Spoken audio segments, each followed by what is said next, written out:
Welcome back to The Breakdown with me, NLW. It's a daily podcast on macro, Bitcoin, and the big picture power shifts remaking our world. What's going on, guys? It is Monday, June 19th, and today we are discussing Tether's purchase of Chinese commercial paper as well as Binance's settlement with the SEC. Before we get into that, however, if you're enjoying The Breakdown, please go subscribe to it, give it a rating, give it a review, or if you want to dive deeper into the conversation, come join us on the Breakers Discord. You can find a link in the show notes or go to bit.ly/breakdownpod. All right, well, between BlackRock and Prometheum to end last week on such a crazy note, there were some pretty important stories that we really didn't have much of a chance to get into. Today, we're going to catch up on a couple of those stories, and we're going to start with Tether. We had a scoop from Ian Allison, which after his reporting around FTX and the Alameda balance sheet, should certainly be enough to get us paying attention. Last Thursday, Tether's balance sheet from March 2021 was released to the media. The release came as part of a settlement with the New York Attorney General's office. Tether had provided financial records as part of the lawsuit, which were later requested via a Freedom of Information law filing by multiple media outlets. In the lead-up to the release, Tether had sold off sharply, unbalancing the Curve 3 pool. Tether spiked to represent over 70% of the liquidity pool, and the stablecoin was transacting at half a cent off its dollar peg. Now, Tether front-ran the reporting with a blog post on Thursday. They claimed that, quote, Tether has nothing to hide, and we hold utmost confidence in the accuracy of our financial figures.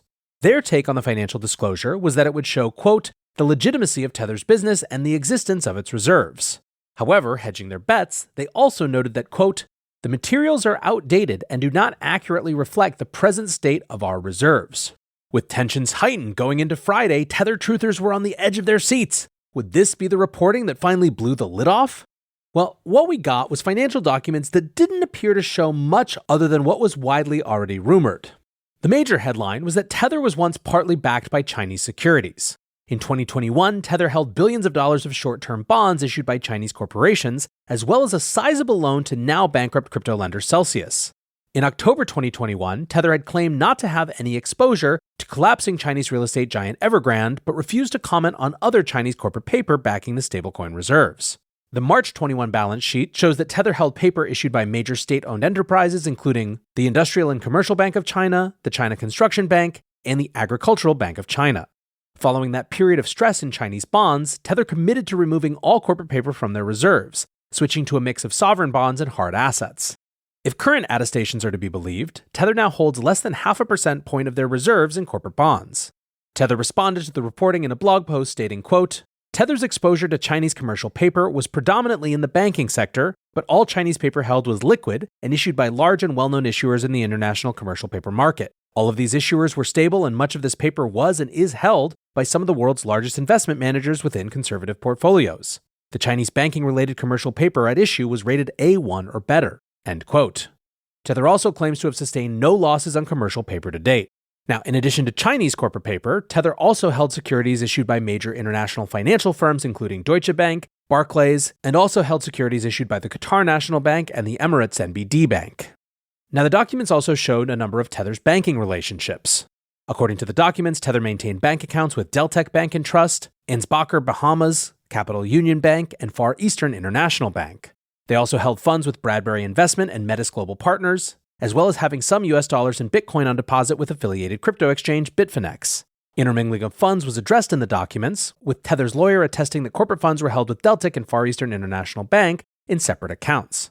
They claim that only Tether's chief financial officer and chief investment officer had the authorization to move corporate funds, and that they never used reserve funds for operational purposes.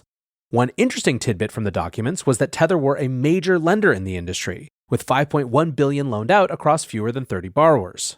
All loans were secured with digital assets or securities. For comparison, Genesis, which was then one of the largest lenders, maintained a loan book of around $9 billion back in March 21. The documents also disclosed details of the previously reported loan to Bitfinex. Tether had loaned Bitfinex $600 million in 2018, with the loan repaid in full by January 2021. The loan was first made public in April 2019 when the New York Attorney General's office alleged that Bitfinex had lost $850 million in customer and corporate funds to payment processor Crypto Capital Corp. The takeaway from the documents is probably the extent to which at one point Tether's reserves were reliant on corporate paper. Over the past few years, a picture of Tether's reserves had slowly developed via investigative reporting and disclosures from the firm. It had previously been clear that Tether were partially backing their stablecoin with commercial paper, but the asset mix was never fully disclosed until recently. These documents do not provide a full breakdown of the reserve mix in March 21, but corporate paper holdings appear to be substantial.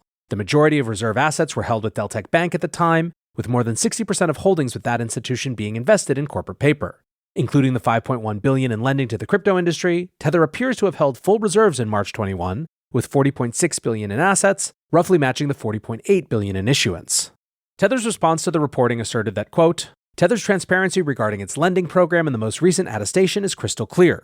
There is absolutely nothing new to unveil, as we have consistently upheld our commitment to openness. Tether has never and will never put the integrity of its reserves at risk.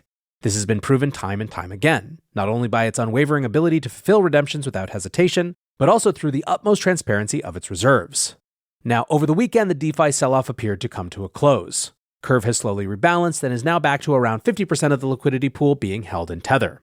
Now, if you've been around this space for some time, this will surprise you not at all, but people's takes on all this news is almost completely dictated by their priors. The Bitfinex account said, I told you, print Tether out of thin air, trade to CNY, buy Chinese paper. No USD backing, just reserves trapped in China that can't be taken out of the country. Meanwhile, on the other end of the spectrum is Jeebus911, who says, in 2050, the only companies left in the world will be Tether and Taco Bell, and people will still think Tether is a scam. Investor Adam Cochran tried to hit a nuanced middle line. He wrote, so what we know, as of 2021, Tether had exposure to private loan collateral for Bitcoin and ETH, covering up to 20% of USDT rather than just 1-to-1. It had high exposure to Chinese commercial paper during shaky times. It worked with third-rate banks I'd never deposit at. Has it cleaned up its act? Maybe. I think it's decreased its exposure to commercial paper and crypto assets. But do I think it's perfectly safe 1-to-1 and reliable assets? Less likely. And I doubt their banking partnerships have improved. If USDT has cleaned up its act to the point of being pristine, they should simply release this level of reporting details from last month as a side-by-side comparison for consumers to make their own assessment. I can understand why they wanted this suppressed. It's not the absolute $0 that Tether truthers wanted, but it certainly shows the kind of risks you're exposed to with Tether. I'll add that Occam's razor here is not that Tether set out to buy shitty stuff for profit, but that managing $20 billion to $80 billion is a hard problem that most teams can't handle and need to grow into. If that's the case, they should be able to prove that improvement. It's really hard from where I'm sitting to see how this changes much at all when it comes to what people think about Tether. It confirms that they did have exposure to Chinese debt, but it doesn't at any point suggest that there was any sort of under-collateralization. It shows that Tether works with less than stellar banks, but one, who doesn't at this point in the crypto industry? It's not like great banks are lining up to service us. And two, it's probably worth noting that the stablecoin that got screwed up by its banking relationships wasn't Tether, it was USDC, and that bank was Silicon Valley Bank. Ultimately, it doesn't really matter what the squawkers on Twitter or the podcasters think. The market is voting with its dollars. And to look at stablecoins in 2023, it's pretty clear that crypto markets view compliance with US regulatory regimes as a bigger risk than whatever the hell Tether has going on. Make of that what you will. Our second story is an update in the Binance suit. After failing to convince a judge to urgently freeze the assets of Binance US at a hearing last Tuesday, the SEC was forced back to the negotiation table. On Friday, a deal was announced on a more limited set of orders that would allow Binance US to continue operating.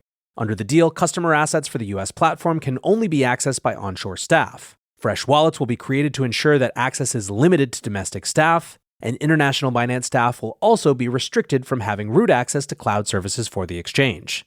Binance US will be allowed to continue to pay regular operating expenses, a contentious point of the hearing. The exchange will provide detailed information about these expenses for approval in the coming weeks. The key SEC concern addressed in the hearing was that customer assets were being held offshore and thus vulnerable to misappropriation. The judge hearing the case appeared to push back on the SEC's argument, however, finding them unable to back this allegation up with solid evidence that any misuse of funds had occurred. At the conclusion of the hearing, the judge noted that drafting orders would take at least 2 weeks, given the some 4,000 pages of documents filed by the SEC. Instead, it was suggested that a compromise could be reached between parties on a faster timeline, given that they were not particularly far apart. The judge signed off on the consent orders on Saturday morning and ordered parties to begin proposing timelines for the broader lawsuit. Binance US has agreed to provide full accounting on an expedited timeframe, so the discovery process is expected to move quickly. SEC Enforcement Division Director Gurbir Grewal said in a statement, "Given that CZ and Binance have control of the platform's customers' assets and have been able to commingle customer assets or divert customer assets as they please, as we have alleged, These prohibitions are essential to protecting investor assets. Further, we ensure that U.S. customers will be able to withdraw their assets from the platform while we work to resolve the alleged underlying misconduct and hold CZ and Binance entities accountable for their alleged securities law violations. For his part, CZ tweeted, "Although we maintain that the SEC's request for emergency relief was entirely unwarranted, we are pleased that the disagreement over this request was resolved on mutually acceptable terms. User funds have been and always will be safe and secure on all Binance-affiliated platforms." Now, again, just like in the case of Tether, how everyone read this was by and large determined by the priors that you are bringing to the conversation. For example, Gary Gensler's Twitter twin John Reed Stark said, "Once approved by Judge Jackson, this consent order will be one of the most burdensome, awkward, inconvenient, and far-reaching crypto-related orders in SEC history. The stark reality is that the SEC has been given a role akin to a Binance independent consultant, a remedy often granted to the SEC after the SEC prevails in an enforcement action. Should any Binance defendant violate any provision of this order, US DOJ could step in and file obstruction-related charges. So fail not at your peril, Binance." Meanwhile, Fox Business journalist Eleanor Terrett says, "News from an industry insider in response to the judge's Binance-SEC TRO ruling." Her source said, quote, "Binance put out a restrained public response to the TRO ruling out of respect for the judge, but they are celebrating what is a crushing defeat for the SEC. Rarely are government agencies denied a TRO by the courts. Judge Berman holding the SEC's feet to the fire on not having the evidence to suggest funds have been misused sends a clear message to regulators across the globe that the SEC doesn't have the goods to substantiate their most damaging allegations." And then, of course, there's the folks in the middle who basically say some version of this could have been worse. James Murphy at Meta Lawman writes, "I would put this in the win column for the Binance defendants. The consent order is very close to what Binance offered to the SEC at the outset. The important thing is, this is a consent decree and not a temporary restraining order. This means the judge will not make an early determination that the SEC has a, quote, substantial likelihood of success on the merits if the case were to proceed to trial. Good job by the Binance legal team." Adam Cochran, however, didn't agree, saying, "In taking the SEC settlement on this term, you are admitting that Binance US funds were indeed commingled on other platforms and in non-Binance funds. User assets were not kept one-to-one on the exchange where users expected." Still, James responded to that, saying if the parties had not come to an agreement, there was real risk the judge could enter a far worse order for Binance. For Binance, however, this was not the only issue they were facing last week. In France, Binance's French business unit is under investigation, for example, by the local authorities. Paris public prosecutors told CoinDesk that the exchange is being investigated for illegal provision of digital asset services and, quote, acts of aggravated money laundering. Part of the investigation relates to the exchange operating in Europe prior to receiving the appropriate approvals in May of last year, but the more concerning part of the investigation relates to, quote, aggravated money laundering by taking part in investment operations, concealment and conversion, the latter being carried out by perpetrators of offenses having generated profits. A Binance spokesperson said, "We continue to work closely with regulators and law enforcement agencies on all ongoing compliance requirements to uphold high standards." CZ tweeted, "For FUD." In France, surprise, no advance notice on-site inspections of regulated businesses are the norm for banks and now crypto too. The surprise visit for Binance France happened a couple weeks ago. It's not quote-unquote news. Binance France cooperated fully. Binance isn't the only crypto business inspected. This happens to other well-known crypto businesses in Paris too. Binance France continues to be our flagship center in Europe. Ikigai Fund's Travis Kling is not buying it though, saying you are straight up not telling the truth here. Meanwhile, in the Netherlands on Friday, Binance closed its doors to Dutch customers after failing to obtain a license to operate. Binance didn't elaborate on why they were unable to receive approval from the domestic regulator, but whatever the reason, no new users will be accepted and existing customers will be unable to buy, trade, or deposit additional funds. A Binance spokesperson said the firm is, quote, committed to working collaboratively with regulators around the world and are additionally focused on getting our business ready to be fully MiCA compliant. You gotta think that there is going to be a lot more jostling as MiCA comes online and European authorities get prepared along those lines. For now, however, that is the wrap up for today. Ultimately, this is one big Rorschach test for how you feel about these companies and the industry as a whole. But to the extent that you're looking for something positive, I think this is a necessary part of the process we have to go through, so let's just try to go through it as fast as we possibly can. Until next time, guys, be safe and take care of each other. Peace.